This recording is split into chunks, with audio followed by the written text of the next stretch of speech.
আসসালামু আলাইকুম। স্বাগত জানাচ্ছি বিডি চ্যানেল ফর রাতের সংবাদে। সাথে আছে আমি লৌরা চৌধুরী। শুরুতে আলমগীর হোসেন সিটি সংবাদ শিরোনাম।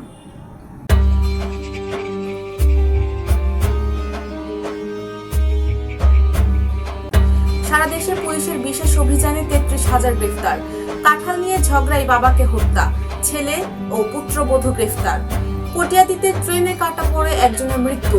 হোসেনপুরে কিশোর গ্যাংয়ের ছুরিকাঘাতে স্কুল ছাত্র আহত। তিশার বিরুদ্ধে সমন জারি। একাধিক বিস্ফোরণে আবারও কাঁপল ইরান। ইংল্যান্ডের বিপক্ষে সেমিতে আর্জেন্টিনার নীল জার্সির আবেদন। শুনছিলেন আলমগীর হোসেন সিটির সংবাদ শিরোনাম। এবার সিটিলে বিস্তারিত।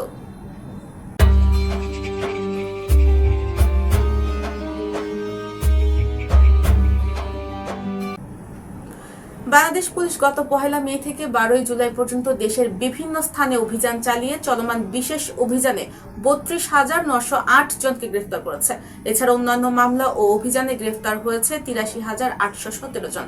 সোমবার পুলিশ হেডকোয়ার্টার্স থেকে পাঠানো এক সংবাদ বিজ্ঞপ্তিতে এই তথ্য জানায়। এবার স্যাফরন ডিলার স্থানীয় সংবাদ।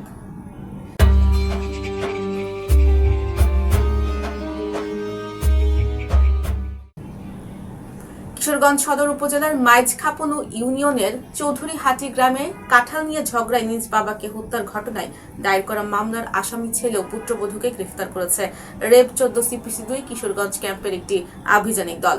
সোমবার রাতে 2টার দিকে গোপন সংবাদের ভিত্তিতে অভিযান চালিয়ে টাঙ্গাইল জেলার ঘাটাইল উপজেলা থেকে তাদের গ্রেফতার করা হয়। কিশোরগঞ্জের কটিয়াদীতে মাছ শিকার করতে গিয়ে ট্রেনে কাটা পড়ে মাসুদ নামে একজনের মৃত্যু হয়েছে। নিহত মাসুদ গচিহাটা এলাকার চাঁদ মিয়ার ছেলে। আজ সকালে গচিহাটা রেল স্টেশনের অদূরে রেল লাইনের তার ক্ষত বিক্ষত মরদেহ পড়ে থাকতে দেখেন স্থানীয় বাসিন্দারা। কিশোরগঞ্জের হোসেনপুরে কিশোর গ্যাংয়ের ছুরিকাঘাতে রাফি নামে 9ম শ্রেণীর এক শিক্ষার্থী গুরুতর আহত হয়েছে। গতকাল বিকেলে পৌর শহরের উপজেলা কোয়ার্টার্সের সামনে এই ঘটনা ঘটে। আহত রাফি হোসেনপুর উপজেলা মডেল পাইলট স্কুল অ্যান্ড কলেজের 9ম শ্রেণীর শিক্ষার্থী। তার বাড়ি পার্শ্ববর্তী নান্দাইল উপজেলায়। এবার বেলিফুল ক্যাফে এন্ড রেস্টুরেন্ট বিনোদন সংবাদ।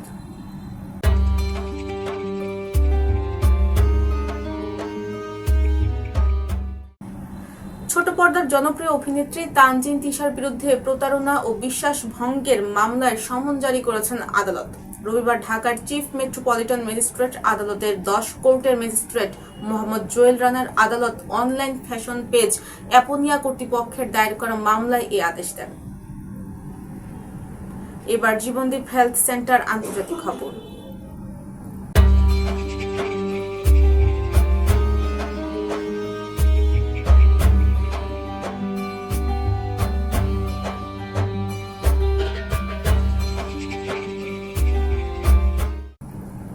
ইরানের দক্ষিণাঞ্চলীয় বন্দর আবাস শহর এবং ক্যাশন দ্বীপে ফের একাধিক বিস্ফোরণের শব্দ শোনা গেছে। আজ মেহের নিউজ এজেন্সির বরাতে কাতার ভিত্তিক সংবাদ মাধ্যম আল জাজিরার লাইভ প্রতিবেদনে এই তথ্য জানানো হয়েছে।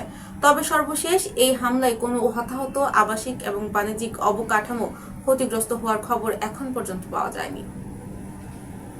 এবার সেফ লাইফ টয়লেট্রিজ লিমিটেড খেলার সংবাদ।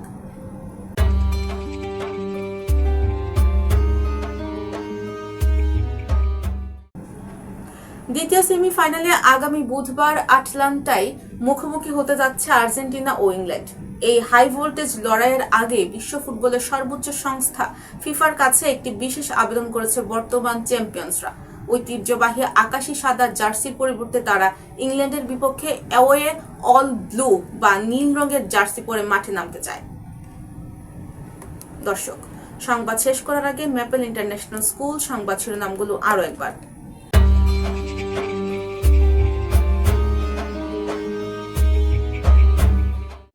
সারা দেশে পুলিশের বিশেষ অভিযানে 33,000 গ্রেফতার। কাঁঠাল নিয়ে ঝগড়ায় বাবাকে হত্যা, ছেলে ও পুত্রবধূ গ্রেফতার। কটিয়াদীতে ট্রেনে কাটা পড়ে একজনের মৃত্যু। হোসেনপুরে কিশোর গ্যাংয়ের ছুরিকাঘাতে স্কুল ছাত্র আহত। তিশার বিরুদ্ধে সমন জারি। একাধিক বিস্ফোরণে আবারও কাঁপল ইরান। ইংল্যান্ডের বিপক্ষে সেমিতে আর্জেন্টিনার নীল জার্সির আবেদন। প্রিয় দর্শক, এই ছিল বিডি চ্যানেল ফর রাতের সংবাদ। সবাইকে পরবর্তী সংবাদ দেখার আমন্ত্রণ জানিয়ে আজকের মতো এখানে বিদায় নিচ্ছি। সবাই ভালো থাকবেন, সুস্থ থাকবেন এবং নিত্য নতুন সংবাদ পেতে BD channel for Facebook page ও ইউটিউব চ্যানেলের সাথেই থাকুন। আল্লাহ হাফেজ, শুভরাত্রি।